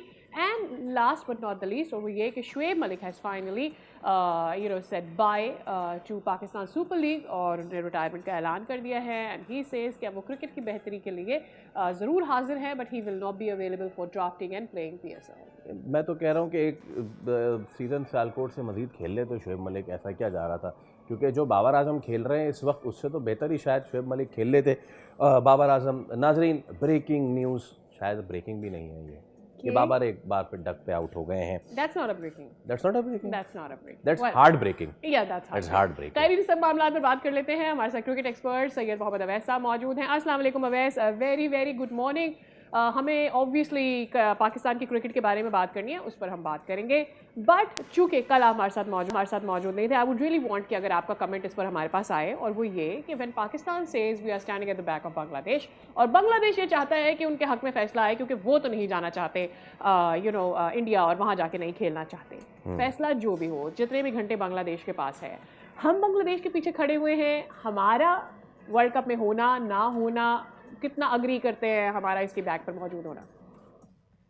अस्सलाम वालेकुम। देखिए, पाकिस्तान का तो एक अच्छी बात है कि आपका एक स्टांस है, क्योंकि आपने बैकअप भी करना है बांग्लादेश को, लेकिन अगर आप रियलिटी के ऊपर आए, मुझे सारी चीज़ों का है, ऑब्वियसली सिक्योरिटी कंसर्न्स हैं। फिर मुझे याद है कुछ खबर आई कि आप बेशक अपना क्लोज डोर्स के अंदर मैचेस खेल रहे हैं कि वेन्यू हम आपको दे देते हैं, इंडिया के अंदर क्राउड भी नहीं होगा।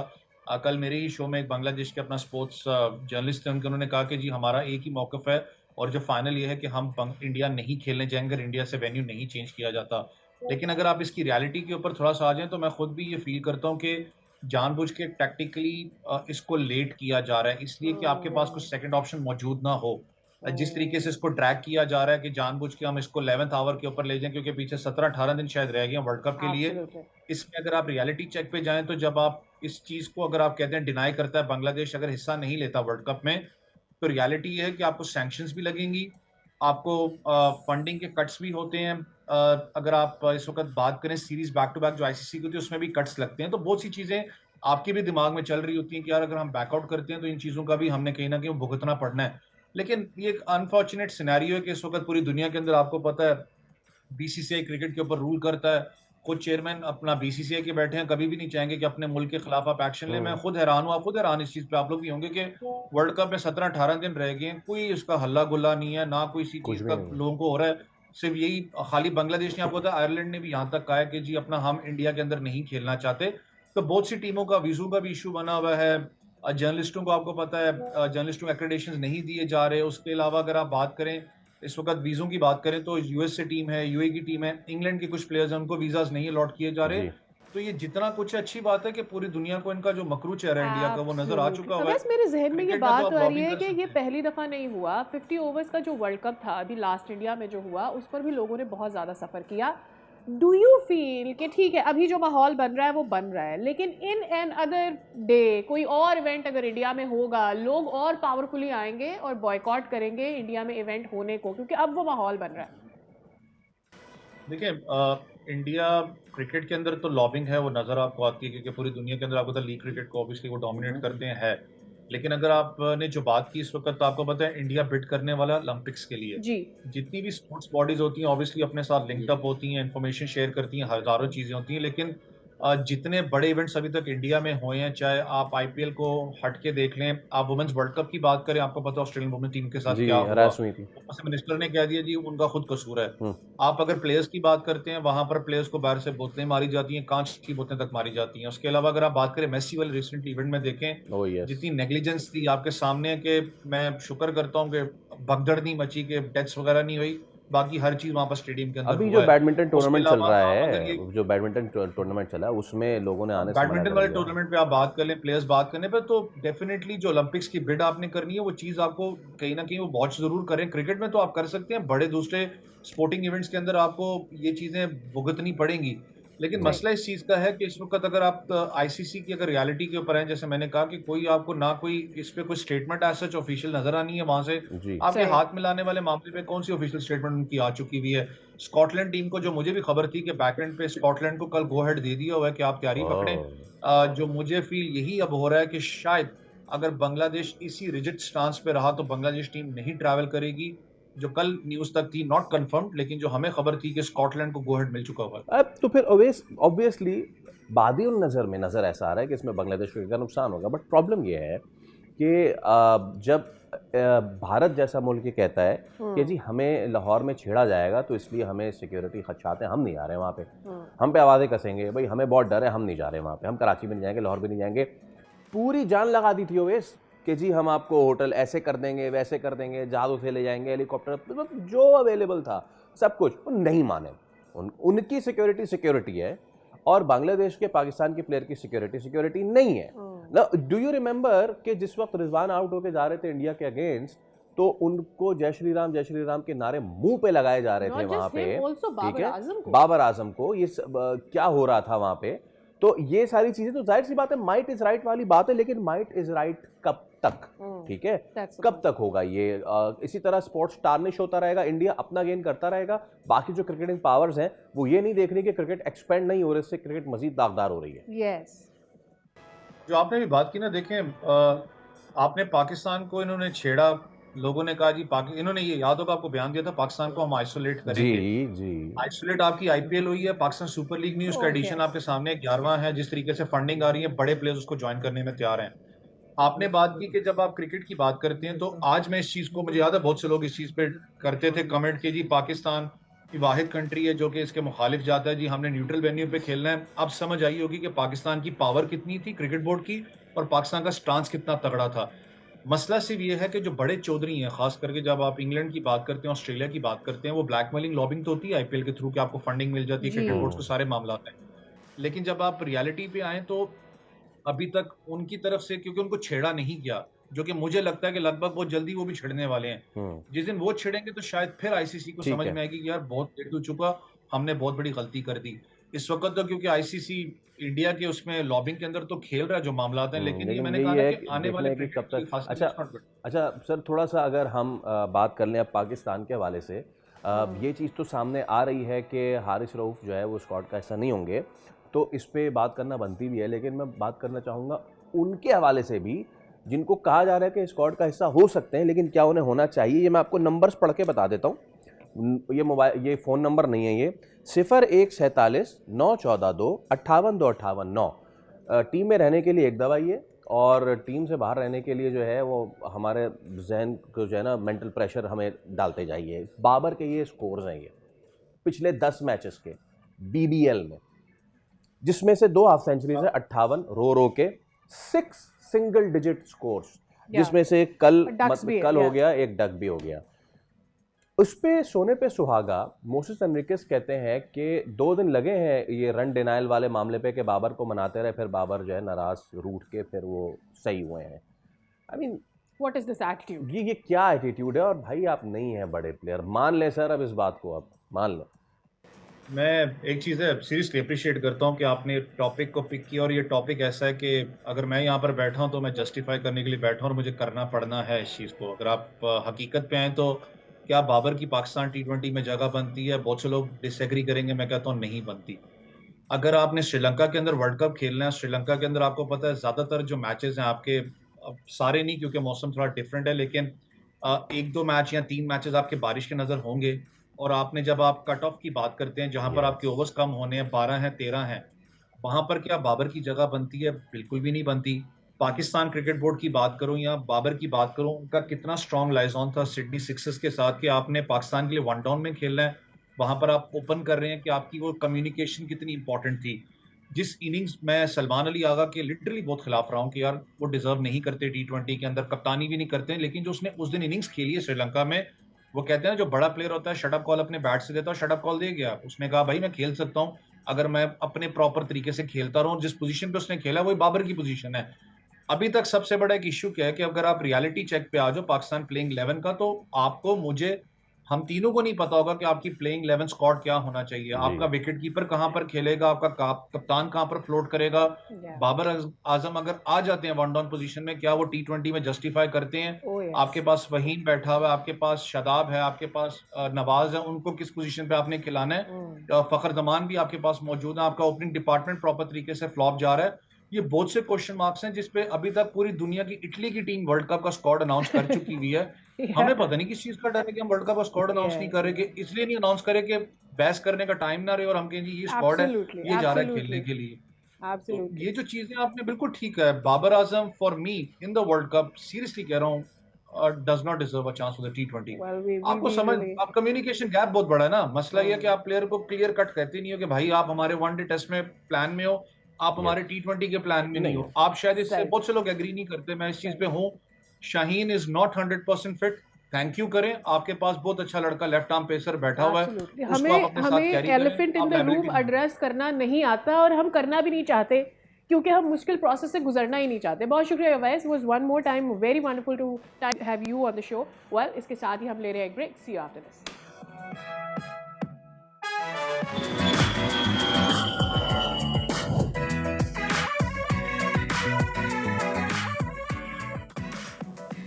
एक बार फिर आपको कहेंगे खुशामदीद और आपको लेके चलेंगे एक अनोखी खूबसूरत दुनिया में। एक डॉक्यूमेंट्री देखी थी मैंने जिसमें कहा यह गया था कि इंसान जो है वो ऊपर स्पेस की तरफ एक्सप्लोरेशन को देखता है, लेकिन नीचे हमारे कदमों के नीचे, ज़मीन के नीचे जो ये दुनिया है, ये ज़्यादा डिज़र्व करती है एक्सप्लोर होना। तो ये आप देख रहे हैं और अब इसमें इतनी एक्टिविटीज़ हैं।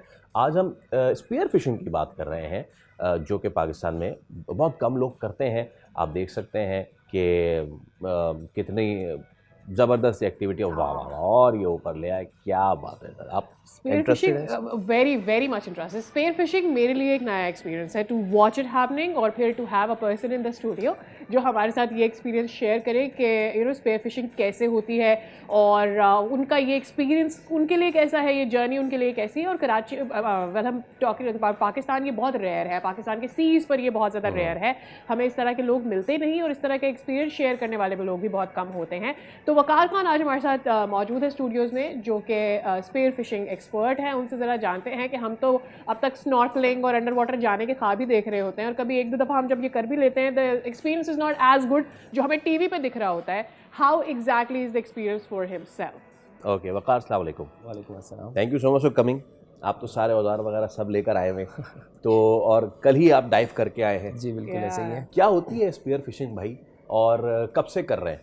तकरीबन मैं 2001 से कर रहा हूँ और स्पेयर फिशिंग एक ऐसी दुनिया है जिसको लोगों ने बहुत कम देखा हुआ है। अगर मैं सच बताऊँ तो 3% लोगों ने देखा है, 97% क्या है अभी तक लोग देख रहे हैं इसके बारे में। लेकिन जब भी हम समंदर जाते हैं कोई ना कोई नई कहानी मिलती है। ज़बरदस्त। कैसे एक तो मैं आपके इक्विपमेंट के बारे में पूछूंगी कि व्हाट ऑल यू नीड जब आपको स्पेयर फिशिंग करनी होती है, लेकिन क्यों चाहा कि स्पेयर फिशिंग में एक्सप्लोर करने मुझे? ठीक है, मैं 2002 की बात है, जब मैं 10 साल का था, अपने अब्बू के साथ गया किनारे पे उन्होंने डोर डाली, मछली निकाली। तो उस वक्त मैं 10 साल का था, मेरे दिमाग में ये बात आई कि समंदर में इंसानों की तरह मछलियाँ भी रहती हैं। तो वो सोच ने मुझे मजबूर कर दिया पानी के अंदर जाने के लिए, जिसकी वजह से मैं पानी में गया और पानी में जाके एक अलग ऐसी दुनिया देखी जो मैं फ़ख्र करता हूँ कि हमारे पाकिस्तान की मरीन लाइफ अल्हम्दुलिल्लाह इतनी बेहतरीन है, 20 स्पीसीज़ हमारे पाकिस्तान में। तो हमें फ़ख्र करना चाहिए अपने पाकिस्तान की मरीन लाइफ के ऊपर। अच्छा जनाब, मैं आपके गेयर्स देख रहा हूँ, जो नॉर्कलिंग तो नहीं, लेकिन जो लोग स्कूबा से वाकिफ़ हैं वो वाकिफ़ हैं, जो नहीं है उनके लिए फिन्स हैं आपके पास और सूट है। सर आप थोड़ा बताइए मुझे क्या क्या चीज़ें हैं। हाँ ठीक है, मैं पहले बताता हूँ फिन्स के बारे में। ये फिन्स लॉन्ग फिन्स होता है, ये 1 मीटर फिन्स कहलाता है। ये आपको ज़्यादा डीप में जाने में पावर देता है। मिसाल के तौर पे वैसे तो मैं जो डाइव करता हूँ तकरीबन 15-20 मीटर पे करता हूँ, जो पाकिस्तानी 50 फुट के हिसाब से अगर देखा जाए तो 50 है, तो 50 फीट होती है तकरीबन। तो ये आपको लॉन्ग फिन्स पावर देते हैं उसमें नीचे जाने के लिए। इसके अलावा मैं इसमें बीच में आता जाऊँगा। जी मैं हमेशा ये समझता था क्योंकि कॉरल्स पे पैर ना लग जाए, खून ना निकल जाए, इसीलिए ये पहनते थे। बहुत सारे लोग जो दोस्त हैं वो ये भी शिकायत करते हैं कि जब ये पहन के जाते हैं ना तो दे आर नॉट अकस्टम, तो उससे वो सही तरीके से कर नहीं पाते हैं, पैडल नहीं कर पाते, या उनकी कोई नस अकड़ जाती है, इस तरह की भी चीज़ होती है। तो do you need to have some training prior? जी बिल्कुल। इसमें कुछ चीज़ें ऐसी होती है, जैसे आप पानी में जा रहे हैं, आपकी नींद पूरी होनी चाहिए। पानी में जाने से पहले आपने डिहाइड्रेशन नहीं होनी चाहिए, पानी पी लें। तो उससे क्या होगा, जब डिहाइड्रेशन नहीं होगी तो आपको क्रैम्प्स नहीं आएंगे बॉडी में। All फिर इसकी right. एक्सपर्टीज़ होती है चलाने की। अगर आप नया बंदा कोई भी इसको चलाएगा उसके क्रैम्प्स पड़ेंगे बॉडी में। सबसे रीज़न, सबसे बड़ी चीज़ ये होती है, ठीक सही है। है। फिर उसके बाद आते हैं, मैं सूट पे आ जाइए। ये सूट होता है, इसको वेट सूट भी कहते हैं और डाइविंग सूट भी कहते हैं, लेकिन ये स्पेयर फिशिंग का स्पेशल सूट है जिसके लिए ये देखें पैड बना हुआ गन लोड करने के लिए। ओके।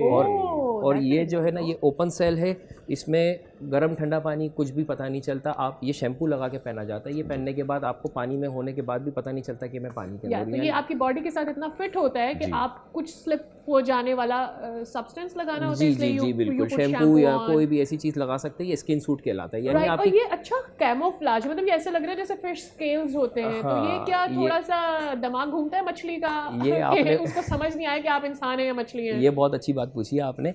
ये जो कैमोफ्लेज सूट पहना जाता है, इसलिए पहना जाता है जब आप पानी के अंदर जाते हैं, हर चीज़ की अलग एनर्जी होती है। जब इंसान पानी में जाएगा तो उसकी बॉडी की अलग एनर्जी होती है। कैमोफ्लेज सूट पहन के आप पत्थर को पकड़ के पत्थर बन जाते हैं, तो फिश ऑटोमेटिकली आपको देखने आती है कि ऐसी कौन सी एनर्जी यहाँ से मुझे फील हो रही है, वो उसको देखने आती है, तो आप समझे वहाँ पे बैठे हुए होते हैं। और ये स्कूबा सूट से इसलिए भी डिफरेंट है क्योंकि बीच में पैड बताया वो आम सूट में नहीं मिलता। नहीं होता, बिल्कुल। Exactly. ये बिल्कुल ठीक है। फिर इसके बाद मैं बताता हूँ, सबसे ज़रूरी चीज़ ये मास्क कहलाता है। इससे है ना पानी के अंदर नज़र आता है कि आप क्या करके जा रहे हैं, क्या दिख रहा है आपको पानी के अंदर, ठीक है। और सबसे ज़्यादा ज़रूरी चीज़ जो आपने बताई वो ये स्नॉर्कल है। अक्सर लोग समझते हैं कि इससे ना ऑक्सीजन मिलता है या इससे वो सांस आती है, ऐसा कुछ नहीं होता। ये सिर्फ सरफेस पे मुंह पे लगाते हैं इस तरीके से, और सरफेस पे लेट के आप नीचे अपनी वो पॉइंट्स को देखते हैं।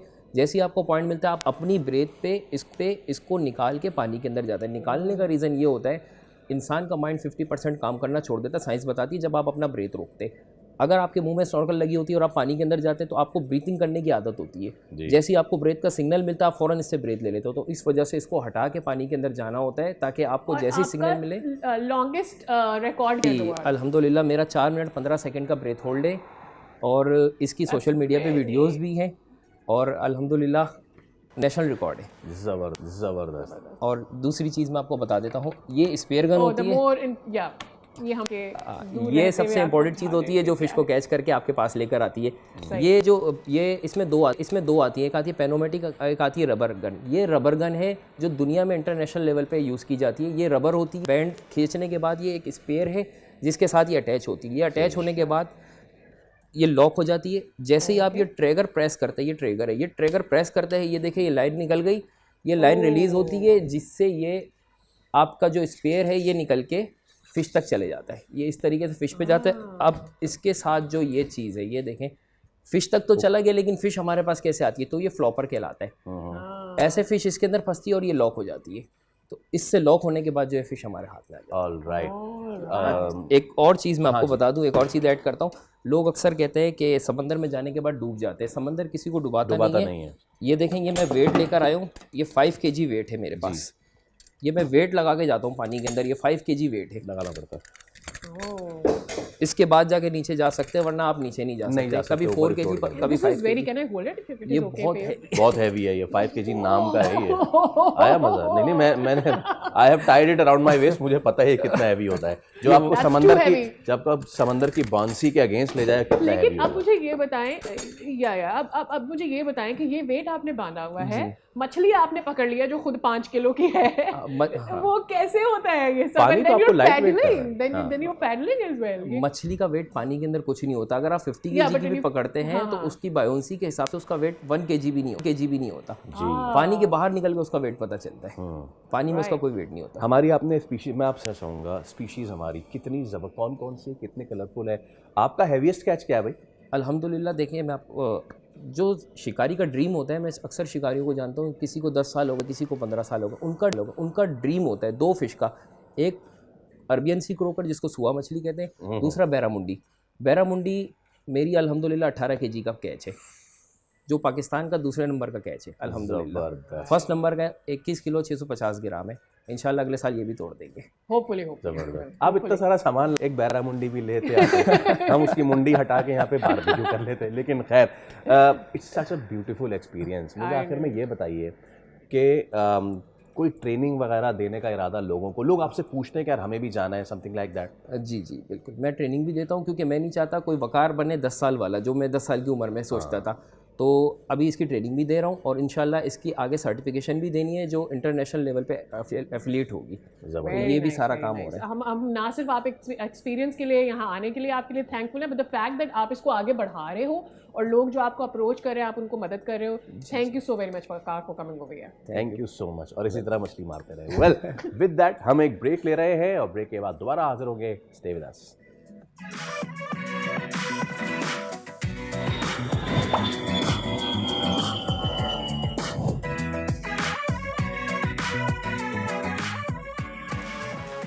दुनिया बोल है में आपको कहते हैं एक बार फिर खुशामदीद। हमारे साथ जुड़े रहने के लिए आपका बहुत बहुत शुक्रिया।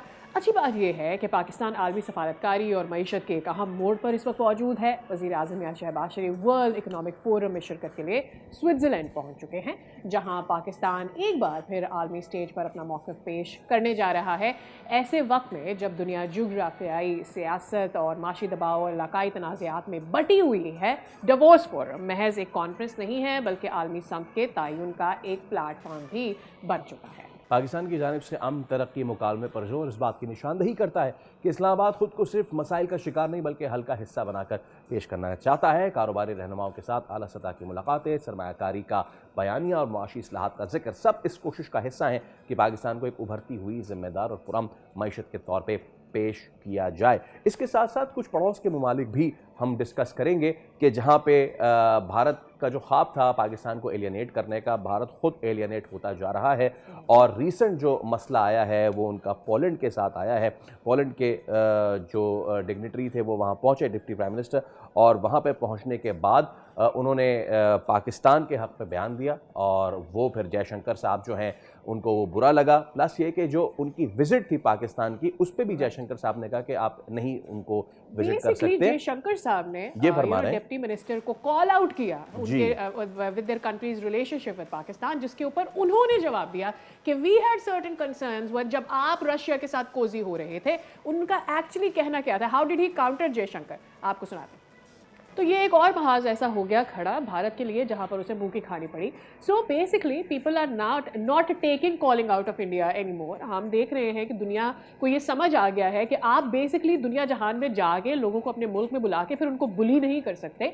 दूसरों के भी मौक़िफ़ हैं और उसके ऊपर वो ज़रूर ही कमेंट करेंगे। हमारे साथ मौजूद हैं जौहर सलीम साहब, आप साबिक़ सफ़ीर हैं और आप प्रेसिडेंट हैं इंस्टीट्यूट ऑफ रीजनल स्टडीज़। अस्सलाम वालेकुम जौहर साहब, it's very wonderful to have you on the show one more time. Jauhar साहब, इस वक्त हम जान रहे हैं कि पाकिस्तान इज़ डूइंग गुड। जब हम रीजनली देखते हैं इस वक्त वज़ीर आज़म साहब स्विट्ज़रलैंड पहुँचे हैं और वहाँ पर उनकी मौजूदगी को बहुत अहम समझा जा रहा है।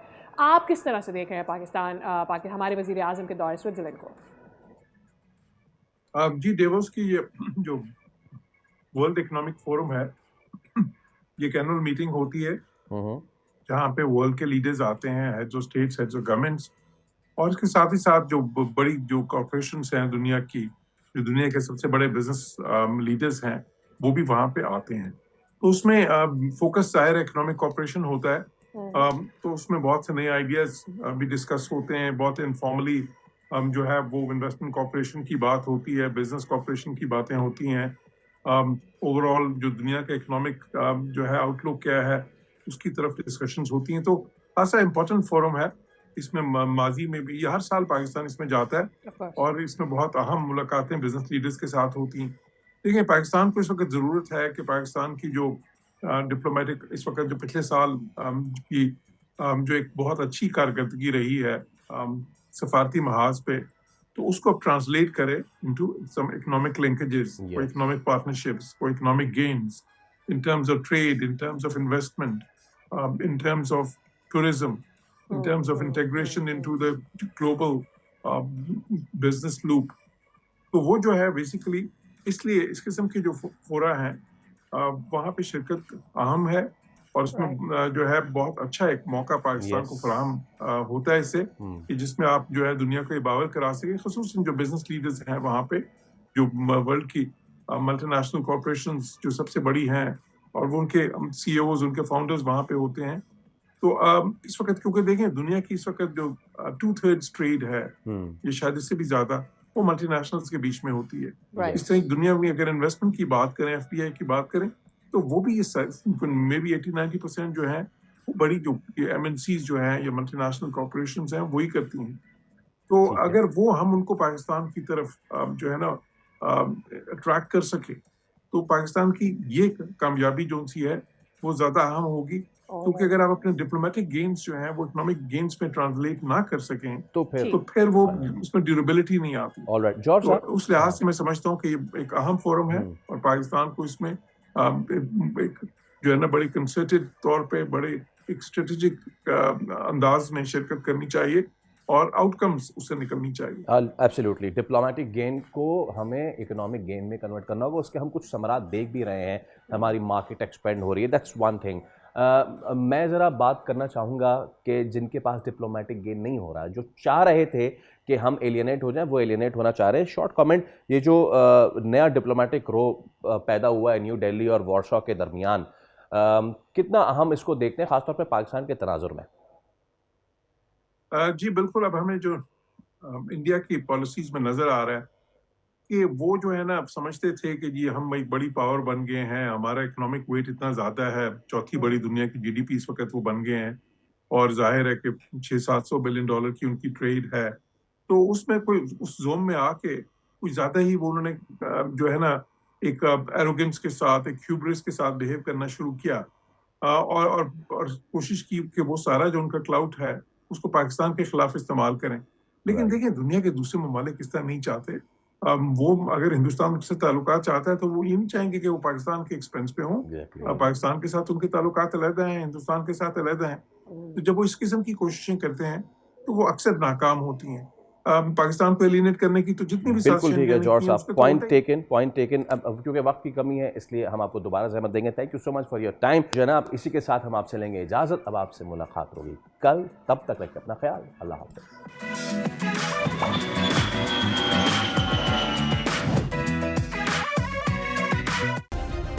सब्सक्राइब करें और बेल दबाएं ताकि कोई खबर रह न जाए।